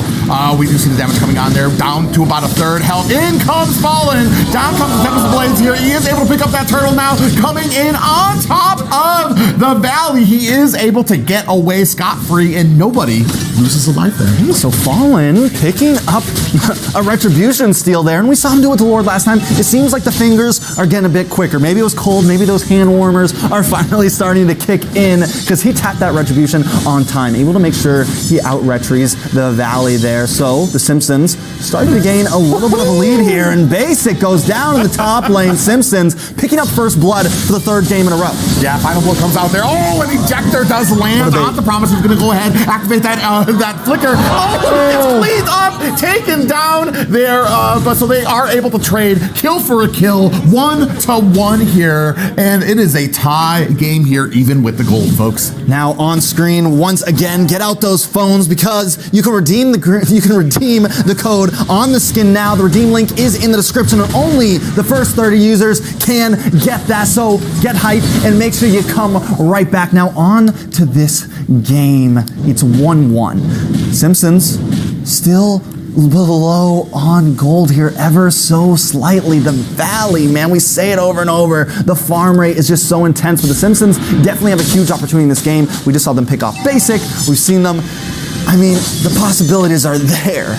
Yeah, and I want to say that this is probably the best opening that the Simpsons have had. I mean, not winning, but not losing. They're keeping the Valley at a standstill here. You can see up at the top, Basic does come down with a little bit of that stun on the Cold World. Ooh, Shark trying to be a little sneaky, but definitely Cold World definitely saw that coming. Does go ahead and throw that battle mirror image into that bush to go ahead and let Shark know that, yeah, you can go ahead and leave now, sir. They got to keep their eyes on Shark. We just saw the bait come on to Promise. He thought he had chicken, and now he's up in the top lane all of a sudden. But wait a second. Feathered Airstrike comes down, is warding off Super Shark there, but unfortunately you wasted a Feathered Airstrike there and didn't really get a lot of value out of it. And now you're not going to have it for this turtle. We are seeing them go ahead and start on a 3 members here right now. Going in, Arville takes a heap of damage. There goes a Feathered Airstrike of their own with that IMU from Hoon on that Valentina.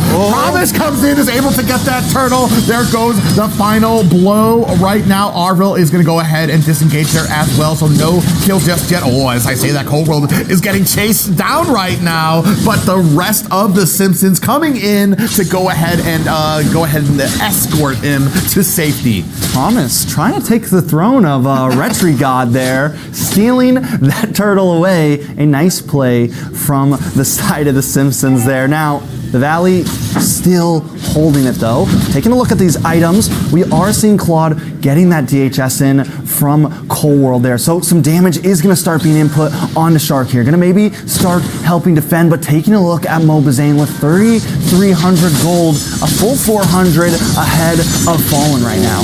You see Promise is going to go ahead and have to expend that flicker already. Trying to put on the damage, is going to go ahead and dash his way to safety behind that tower. Meanwhile, up at the top, we have 3 members from the Simpsons kind of meeting up with the Valley there, but they are going to think twice about that engagement.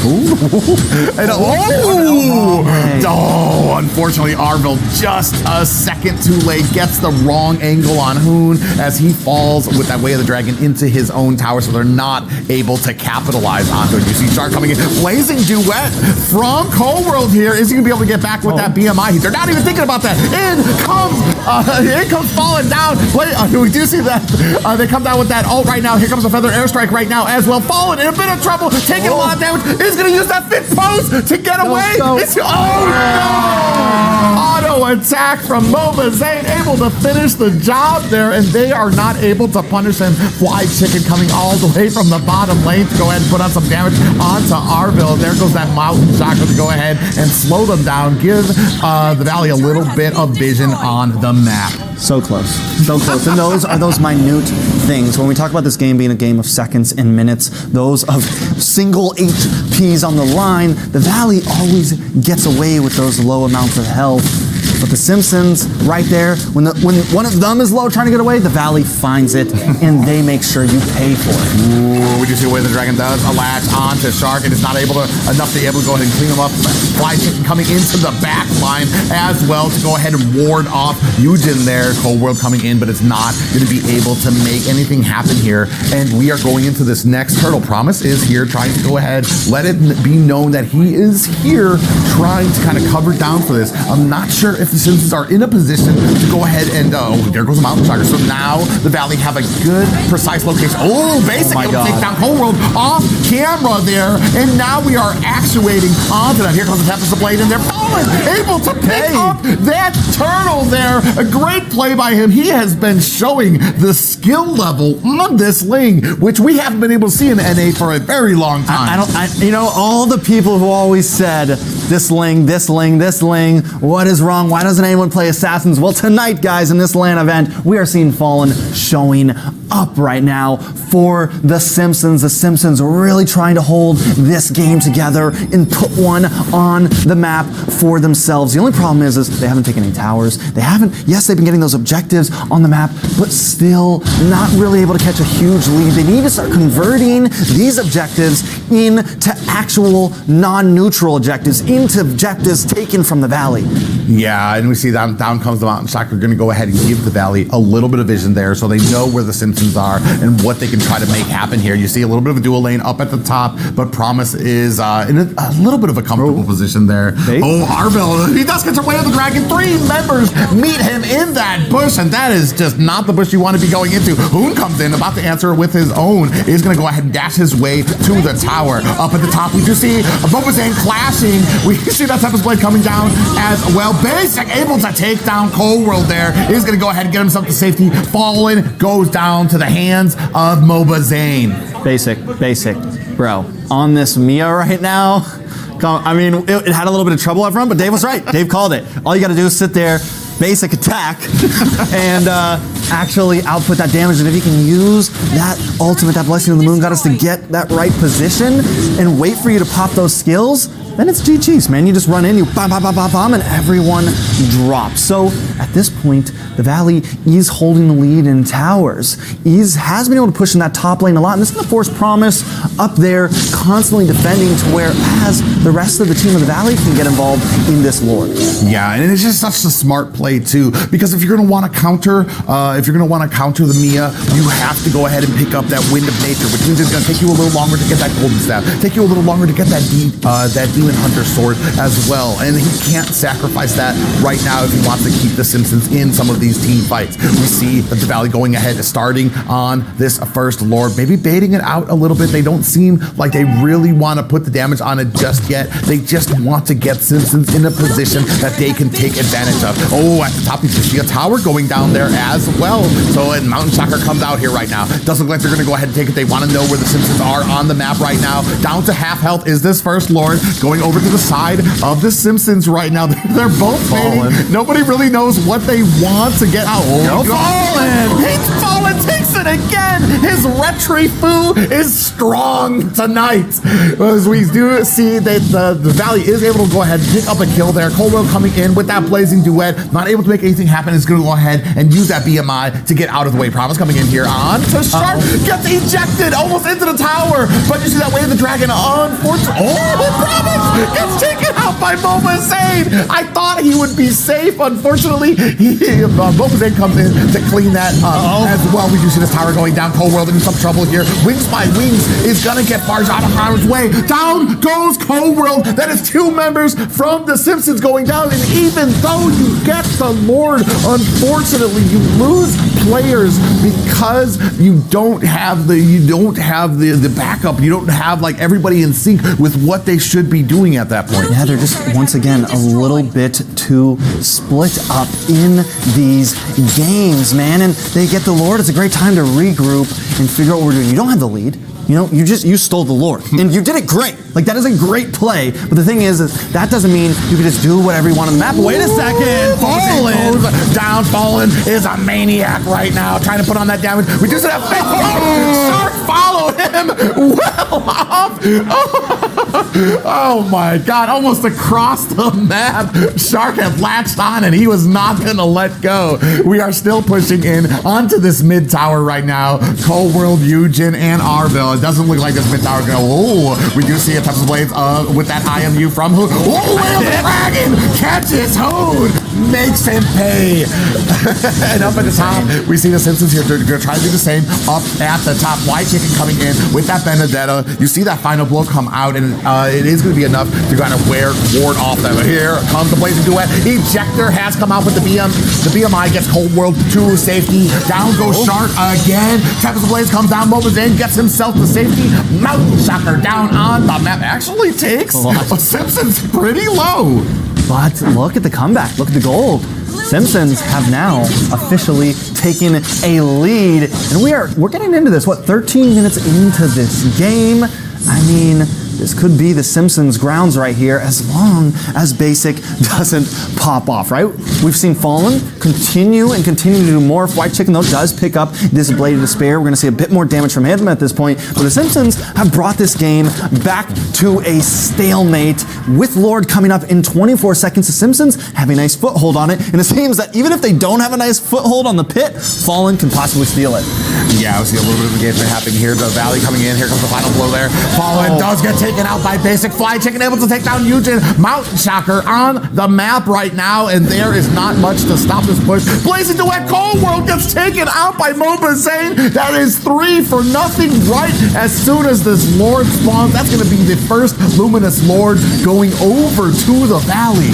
Patronus trying to get some split push in here, right? Trying to do something in that top lane, continuing try and do something. Now, is this a good thing?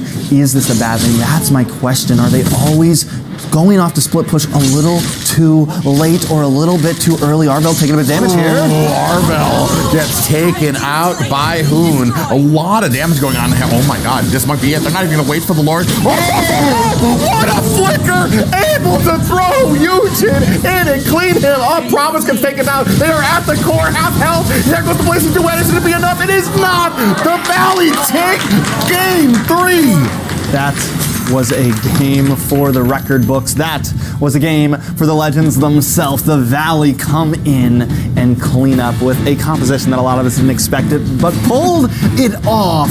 Simpsons, though, did a definite great job, and we continue to see them at this slight uprise. The problem is, will it be too little, too late? Because next game is going to be match point for the Valley.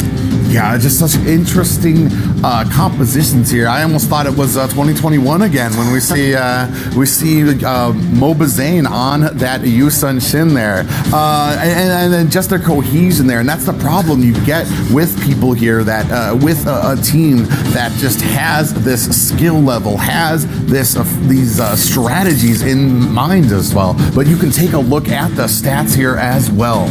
Yeah, Mobazane once again securing the MVP. Did a wonderful job, but again, to me, the excitement, Super Shark on that play. But not, we've been talking about the Valley for the past 3 games. Let's talk about the Simpsons for a second. Fallen on that lane, though they lost the plays from him, the steals from him, taking out Mobazane in a matter of seconds and then getting away, even with Shark chasing him, was just such an amazing play. Yeah, but we were talking about this before. You can win these little matchups, but if you cannot provide that same coverage, if you cannot provide that same damage and ability during the team fights, you're gonna have a problem against the Valley. I mean, I almost feel embarrassed here because I was talking about how Mobazane is comfortable now taking a back seat when it comes to some of this farming. But I mean, he just can't not get MVP.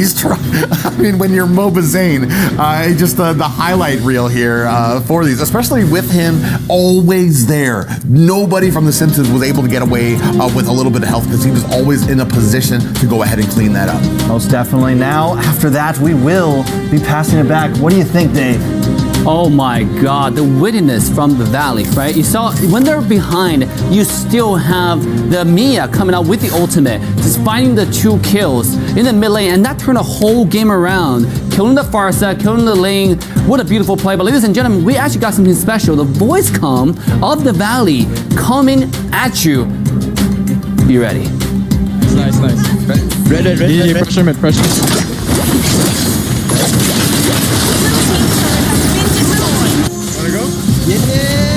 Yeah. Oh. No, it's okay. We got the connection, huh? The CC wombo combo. Yes, sir. Let's go. You can see how relaxed the team is. They are. They're happy. They're excited. They're in for the fun, to be honest. I mean, I couldn't hear any stress, despite the fact they were losing the mid-game. Yeah, they're definitely. I mean, I feel like everyone's been having fun here, not just the players, but the fans. We've been hearing them get loud, and they're just keeping their cool, man. The Valley's enjoying this right now, and you can tell, and everyone's been worried, like, is there gonna be some friction between some of the players? Is there gonna be this happen? Right now, they feel happy, they feel comfortable. And guys, we're actually going to a short break, but don't go anywhere, whether you're watching at home or in the studio. I heard some of our local casters are getting a facelift right here. So get your popcorn. We'll see you guys all very, very soon.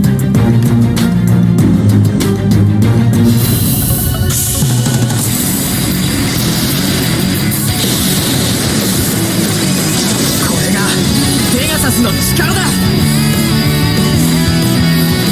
セイントのみんな、行くぞ。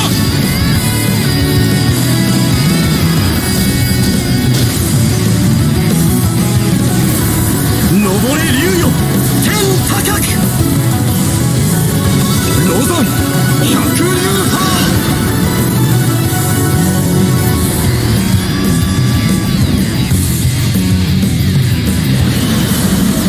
俺は不死身のフェニックス一騎。世界は俺たちに任された。不死鳥の怒りだ。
NACT North America, it's now match point for the Valley. Are we going to see a clean sweep for the Valley, or are we going to see a potential Game 5? It's all come down to the very next game. But ladies and gentlemen, as you saw during the break, there is actually a facelift session going on stage right now. Now, before we go to the crime scene, we actually have a little bit of skin lift session for your skin collection. On screen right now is the code for the Fanny Lightborn Ranger skin. Only the first fast 8 users can redeem them. So what you waiting for? Take out your phone, use the code with the link in description, and get your Fanny Lightborn skin right now. And ladies and gentlemen, we actually have a little bit of video showing what the player thinks about their chances in today's tournament. Let's quickly take a listen.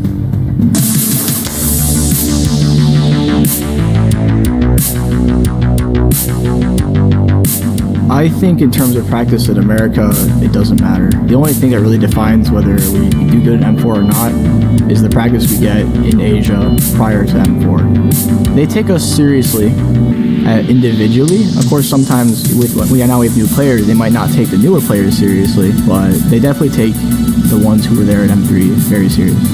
NA is in a good spot, and M4 should be fun, and we should be able to compete with the other regions too.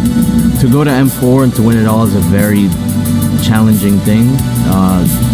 Before this tournament, no other team in the history of the World Cup was even at the World Cup to defend their title. So I think it'll be interesting. It's of course always going to be a struggle for any NA team that might go and qualify, but I think we'll do our best, and I think there is a possibility that getting better than third or winning is it's definitely likely. There's a chance. People in Asia is really good. We're not gonna underestimate them. We have to see once we get to Asia, because that's where the real practice is. They're gonna be prepared going against whoever wins the NA qualifiers. Whoever wins here in NA, we're gonna try our best to compete to another country, especially the volley. If they won on the M4 NA, we're just gonna support them no matter what. Well, nothing's sure until we get there, but I don't know exactly what's gonna happen there. I don't know what to expect. I've never been to Asia to compete in the NO, so yeah, it's a whole new world for me. All right, ladies and gentlemen, you heard the boys, and now let's take a look at a bio of fried chicken from the Valley. The hometown is Streamwood IL. Favorite character, Yu Zhong. Favorite, a lot of other stuff I want to go over, but I heard there is a crime scene going on stage. What's going on out there, Private? Well, the match may have stopped up on stage for a moment, but the fighting still continues between me and Trex. We are joined here right now by Steph Wheezy and G the Aiko, and we have 4 minutes to create our masterpieces. I'm starting. I'm trying to get a little bit of a lead on Private here. And I gotta say, sometimes I have a little bit of a Bob Ross in me. Oh. Now, G, what do you think? What's the highlight on the game? What's been your favorite part so far? Man, I gotta say the synergy between Chicken, Shark, and Moba Zane has just been insane. I mean, that comeback, you know, the Simpsons taking the Lord, but then the Numera Blast and the Wild Charge to end the game, even though the Lord was barely down there, was amazing. And Steph Wheezy, what do you think about those first few games as well? I gotta say, man, game 1, seeing Mobazane secure the Maniac, and then topping it off in game 2 with the Savage. That's a nice start for the grand finals. And I think what's left, what are we gonna see now? We've seen a Maniac, we've seen a Savage, and like GD Kyle said, the synergy is just unmatched right now. Now, honestly, yes, that last comeback when Chicken plays the Grok and gets the big pick there, definitely something insane. But for this possible last few games, what do you guys want to see next, G? Man, I want to see. I mean, Mobazane was having a little bit of a trouble with that retry, so I want to see him come back and, you know, get back on his groove, you know, and see that turnaround. But other than that, man, the synergy, I just want to keep seeing that. And Steph Wheezy, what do you think about those picks from the last game? We saw Mobazane picking up his favorites there, Yusun Shin as well. I gotta say, yeah, the YSS, everybody knows how well Mobzane can play on that. And then you also see Arvel over there, locking in a good pick as well. But falling on the Ling, I think there's some good picks for the jungles. I gotta say, the Mia was probably one of the most interesting things. Not something anybody could have predicted, but definitely a show that we've seen with that match. And then seeing the Valley able to get 3-0 on it. Yeah, just some amazing games that we've had thus far. Who are the heroes that you maybe haven't seen yet and want to see? Wheezy. Oh, I gotta say, well, we've seen Gushin. We know how well he's been playing. Definitely, especially more this season. But I've always been a Martis fan. I want to see the Valley pull out Martis, especially with Fried Chicken in the XP lane, to see how phenomenal he can do with it. We've seen the Terizla pick, just bullying inside of the XP lane against Esmeralda, one of the best fighters, in NACT up until this point, prior to the patch notes. So Martis getting that recent buff, I gotta see Fried Chicken pull him out. Now hold on a second, because we've been talking about so many hero picks, but the real question is, what do we think about, whoever does end up going, guys? How do we feel about how NA right now? I mean, with how well the crowd's been doing tonight, how hype everyone has been, how do we feel about NA right now going forward? I mean, personally, amazing, man. This opportunity, the groundbreaking pass that we're seeing from NA, the players, everybody seems so friendly and joyful, and I think everybody's glad to be here, and the crowd's just been insane. Yeah, it has been pretty insane, especially Me and here. Pat are getting distracted because we're trying to paint and also discuss. Especially here in this beautiful Poker Go studio. Speaking of beauty, I mean, I don't want to brag, but I am making a masterpiece here. And we've had, what do you think right now the Simpsons maybe need to do to kind of come back here fresh and ready to take on the Valley, Wheezy?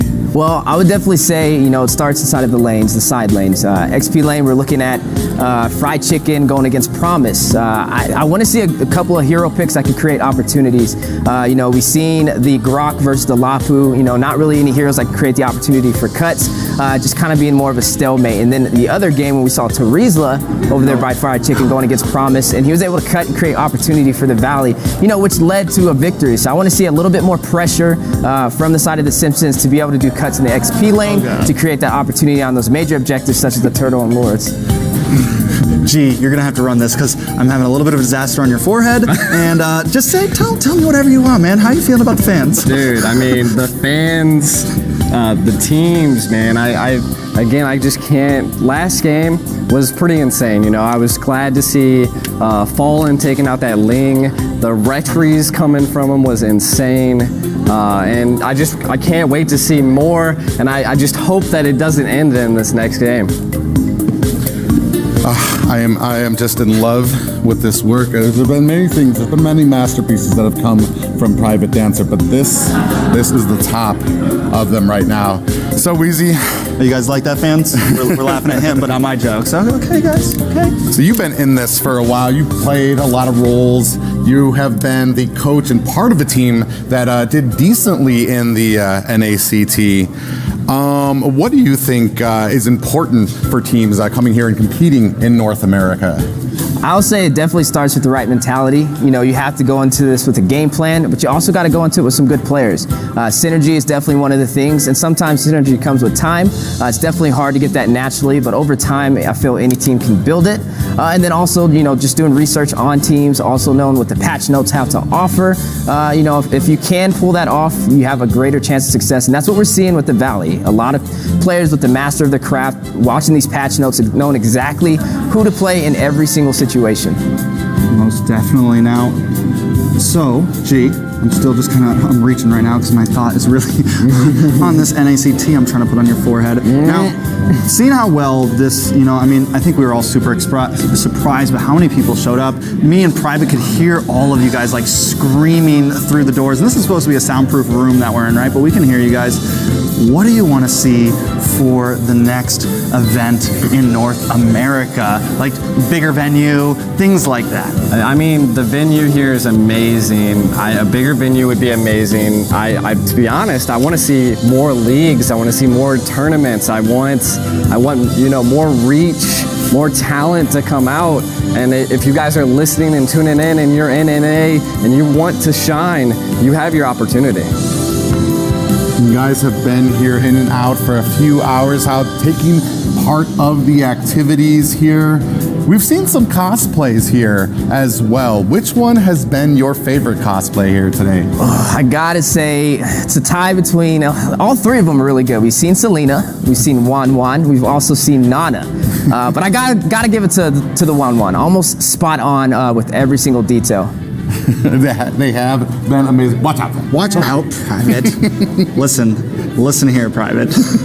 Dave's probably going to be biased to you. Someone's probably going to be biased to you when they decide on the winner. But I got to say, what I'm making here is a masterpiece. And speaking of cosplays, that gives me another question. We saw some 3 amazing cosplays tonight. G, if you could see any future cosplay in future events, what do you want to see? What skin? I mean, from me, I want to see a Granger, you know?